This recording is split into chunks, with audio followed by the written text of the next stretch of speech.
इस वीडियो में हम पढ़ेंगे लोक प्रशासन का स्वरूप या लोक प्रशासन की प्रकृति, नेचर ऑफ पब्लिक एडमिनिस्ट्रेशन।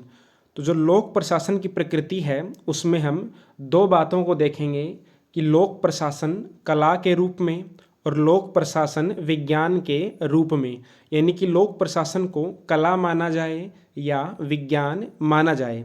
तो सबसे पहले देखते हैं लोक प्रशासन एक कला के रूप में, एक आर्ट के रूप में।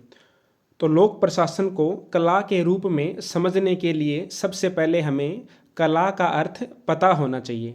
तो सबसे पहले देखते हैं कला का अर्थ। कला व्यवस्थित अभ्यास है, यानी कि प्रैक्टिस है। कलाकार को बार बार प्रैक्टिस करनी पड़ती है तभी वह कोई कला सीख पाता है। कला में ज्ञान की आवश्यकता होती है, लेकिन यह सिद्धांत की अपेक्षा अभ्यास पर विशेष बल देती है। तो कला में ज्ञान की आवश्यकता तो होती है, लेकिन ज्ञान से ज़्यादा, यानी कि सिद्धांत से ज़्यादा प्रैक्टिस की आवश्यकता होती है, अभ्यास की आवश्यकता होती है। अतः कलाकार के लिए उस शास्त्र का विद्वान होने की अपेक्षा उस कार्य को करने में कुशल होना चाहिए।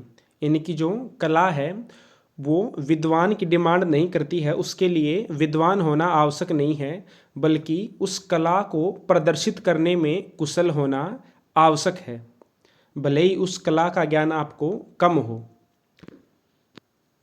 कुछ व्यक्तियों को ईश्वर प्रदत्त प्रतिभा के रूप में कला प्राप्त होती है, तो कुछ व्यक्ति अपने कठोर परिश्रम से उसकी तकनीकों में कुशलता प्राप्त करके कला ग्रहण करते हैं। तो ये तो गया कला का अर्थ। अब देखते हैं कि लोक प्रशासन एक कला कैसे है। लोक प्रशासन को अनेक विद्वानों ने कला माना है। लोक प्रशासन एक कला है क्योंकि प्रशासक प्रशिक्षण यानी कि ट्रेनिंग द्वारा बनाए जाते हैं, न कि पैदा होते हैं। जिस प्रकार कलाकार को ट्रेनिंग करनी पड़ती है, उसका अभ्यास करना पड़ता है, प्रैक्टिस करनी पड़ती है, उसी प्रकार प्रशासक को भी प्रशिक्षण लेना पड़ता है, ट्रेनिंग लेनी पड़ती है। विभिन्न प्रशिक्षण केंद्रों में सेवी वर्ग को, यानी कि सेवक वर्ग को, यानी कि प्रशासकों को प्रशासनिक गुणों का ज्ञान ही कराया जाता है। प्रशासनिक कला को रुचि एवं परिश्रम से ही सीखा जा सकता है। प्रशासन एक विशेष क्रिया है जिसमें एक विशेष ज्ञान तथा तकनीकी कौशल की आवश्यकता होती है। अन्य कलाओं की भांति प्रशासन को भी अभ्यास से सीखा जा सकता है। लोक प्रशासन को निम्न तर्कों के आधार पर कला माना जा सकता है। तो अब देखते हैं कि जो लोक प्रशासन है उसको कला मानने के पीछे कौन कौन से कारण दिए जा सकते हैं। देखो, ज़्यादा समझने की चीज़ें नहीं हैं, रटने की चीज़ें हैं, तो आपको रटना पड़ेगा, इसमें ज़्यादा समझने का कुछ है नहीं। अब जो कला मानने का कारण है उसमें सबसे पहला कारण है सर्वमान्य सिद्धांत। प्रत्येक कला के कुछ सर्वमान्य सिद्धांत होते हैं जिन पर वह आधारित होती है। यदि इन सिद्धांतों या नियमों का पालन न किया जाए, देखो यहाँ पर सीधा मैंने लिख दिया है पालन किया जाए, यहाँ पर आएगा नियमों का पालन न किया जाए, तो कला में कौशल एवं निपुणता प्राप्त नहीं की जा सकती। इसी प्रकार लोक प्रशासन के भी कुछ सर्वमान्य सिद्धांत हैं। यदि प्रशासक इनकी उपेक्षा करे तो उसे किसी भी हालत में सफलता नहीं मिल सकती। इस दृष्टि से लोक प्रशासन कला होने का दावा कर सकता है। तो पहला कारण क्या हो गया? सर्वमान्य सिद्धांत। तो प्रत्येक कला के सर्वमान्य सिद्धांत होते हैं कुछ, और इसी प्रकार प्रशासन के भी कुछ सर्वमान्य सिद्धांत होते हैं।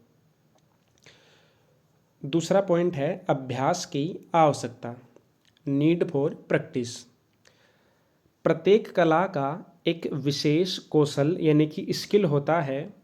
उसे हासिल करने के लिए कलाकार को ट्रेनिंग लेना होता है, प्रशिक्षण लेना होता है और उसका अभ्यास करना होता है।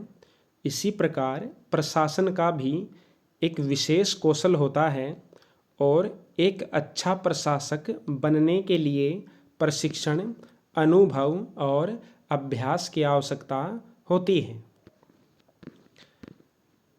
तीसरा है विशेष रुचि एवं गुण।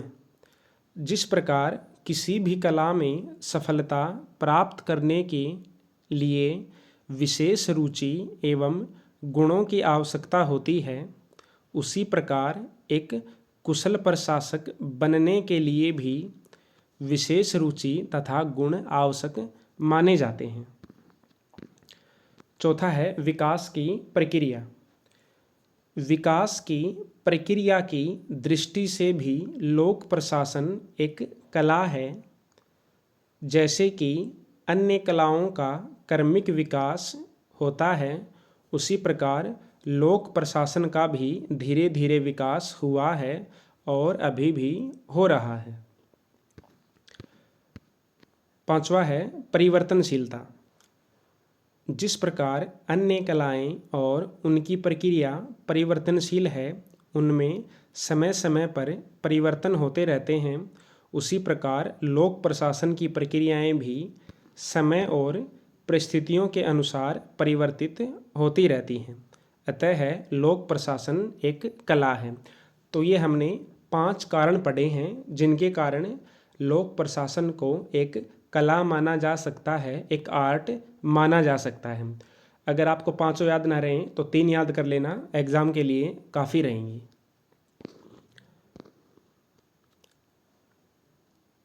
जो विचारक प्रशासन को कला नहीं मानते, उनका कहना है कि प्रशासक की सफलता और असफलता मानवीय वातावरण एवं परिस्थितियों पर निर्भर करती है।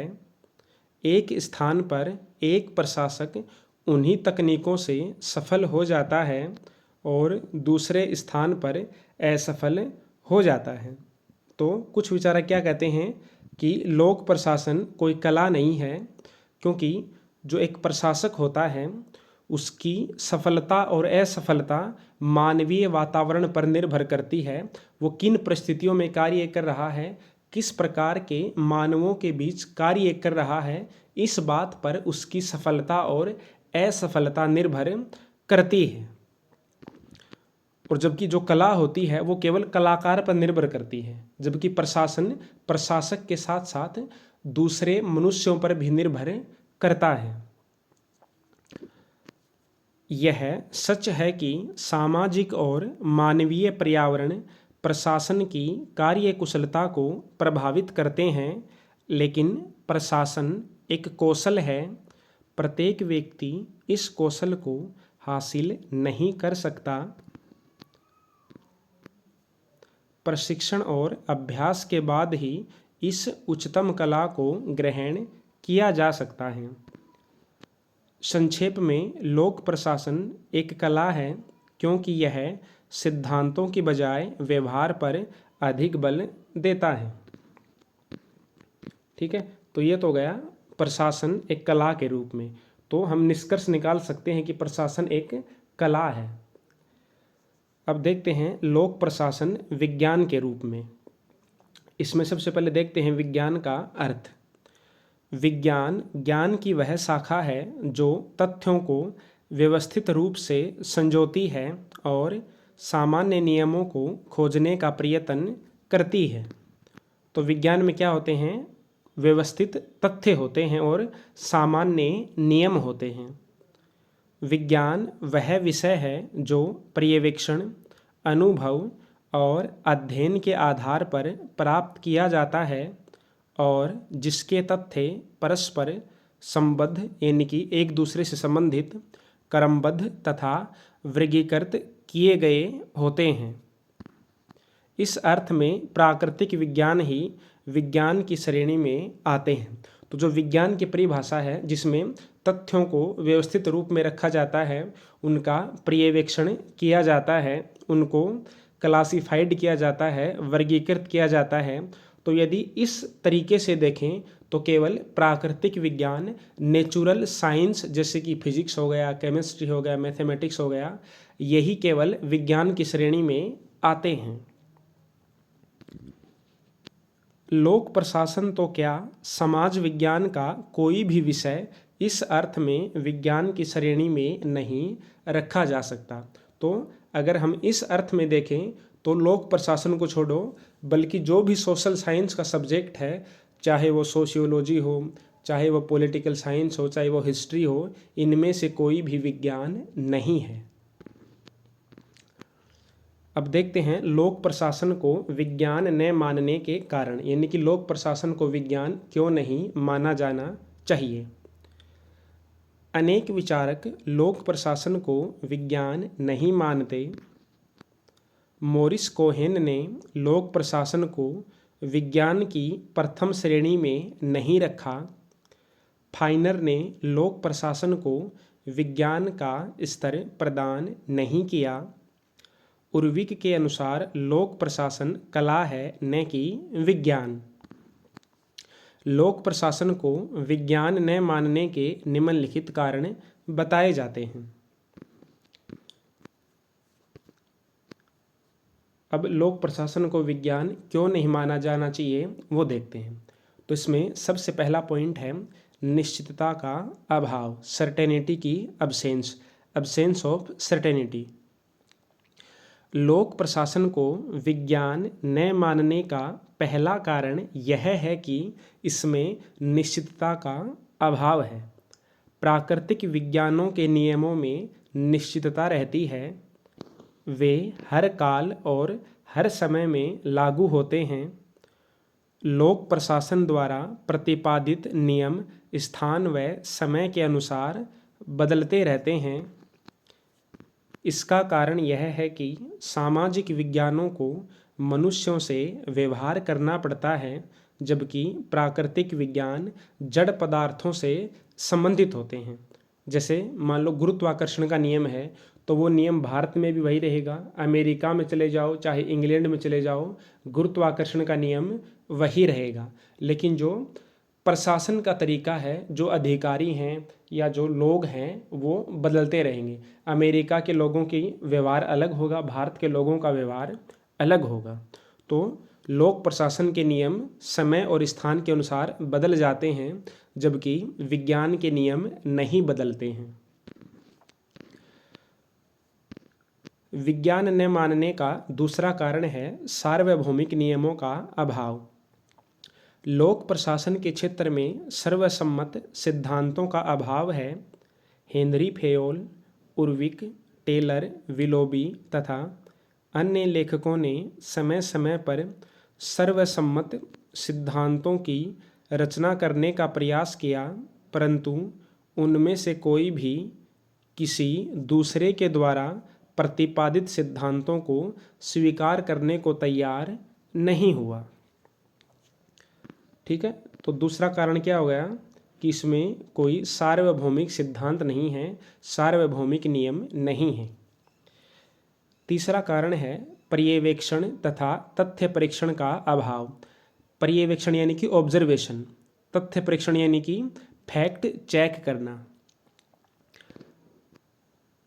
विज्ञान में पर्यवेक्षण तथा प्रयोग का हम सहारा लेते हैं, वैसा लोक प्रशासन में संभव नहीं है।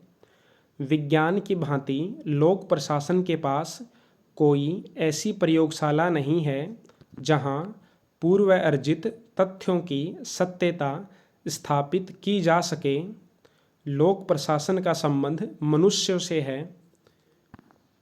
मनुष्यों में अपनी स्वतंत्र इच्छा और लक्ष्य होते हैं, अतः मनुष्यों से संबंध रखने वाले लोक प्रशासन के विभिन्न तथ्यों को मानव समाज से अलग करके प्रयोगशाला में नहीं नापा जा सकता। चौथा कारण है आदर्शात्मक। जो विज्ञान होता है उसमें कभी भी आदर्श नहीं होते हैं, उसमें केवल तथ्य होते हैं, केवल फैक्ट होते हैं। इसमें देखते हैं, प्राकृतिक विज्ञान अनिवार्य रूप से तथ्यपरक होते हैं, यानी कि फैक्चुअल होते हैं, उनमें फैक्ट होते हैं, तथ्य होते हैं। उनमें दृष्टिकोण की निरपेक्षता संभव होती है, यानी कि जो विज्ञान होता है वो अध्ययन करने वाले के नज़रिए पर निर्भर नहीं करता है, अध्ययन करने वाले के दृष्टिकोण पर निर्भर नहीं करता है। प्रशासन जैसे विषय मूलतः है आदर्श मूलक होते हैं, यानी कि उसमें आदर्श होते हैं, उसमें मूल्य होते हैं। प्रशासन का कोई न कोई लक्ष्य अवश्य होता है। प्रशासन के समक्ष निश्चित लक्ष्य की स्थापना की जाती है, इसमें नैतिकता भी पाई जाती है, यानी कि प्रशासन के कुछ मूल्य होते हैं, उन मूल्यों के आधार पर प्रशासन कार्य करता है। जबकि विज्ञान के ऐसे कोई मूल्य नहीं होते हैं, विज्ञान में कोई नैतिकता नहीं होती है, वह केवल तथ्यों पर निर्भर करता है। विज्ञान न मानने का पांचवा कारण है पूर्व कथनीयता का अभाव। लोक प्रशासन को विज्ञान न मानने का एक कारण यह है कि इसमें भविष्यवाणी नहीं की जा सकती। भौतिक विज्ञानों में भविष्यवाणी की जा सकती है, जबकि लोक प्रशासन में भविष्यवाणियाँ संभव नहीं हैं। तो जो प्राकृतिक विज्ञानों में हम कुछ घटनाओं को देख करके आगे होने वाली घटनाओं का अनुमान लगा सकते हैं, भविष्यवाणी कर सकते हैं, लेकिन लोक प्रशासन में ऐसा संभव नहीं है।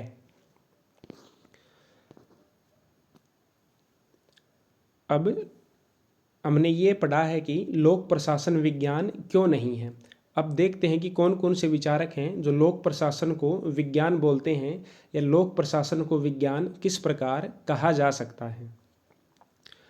कुछ विचारक यह आशा करते हैं कि भले ही लोक प्रशासन के विकास की वर्तमान स्थिति में लोक प्रशासन को विज्ञान न माना जा सके, लेकिन कालांतर में यह विज्ञान का रूप ले लेगा।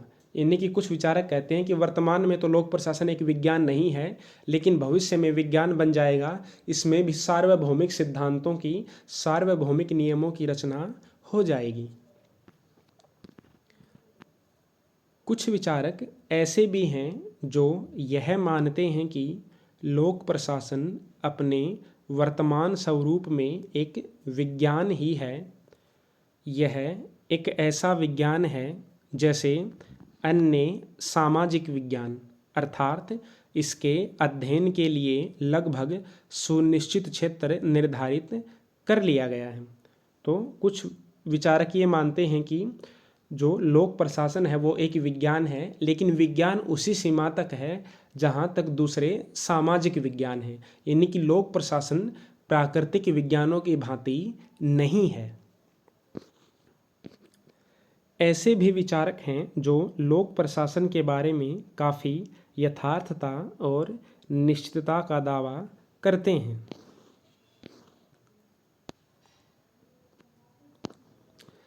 अतः कहा जा सकता है कि लोक प्रशासन को विज्ञान मानना उचित है, लेकिन उसे भौतिक विज्ञान की श्रेणी में नहीं रखा जा सकता, क्योंकि उसमें भौतिक विज्ञानों के समान पूर्णता नहीं पाई जाती।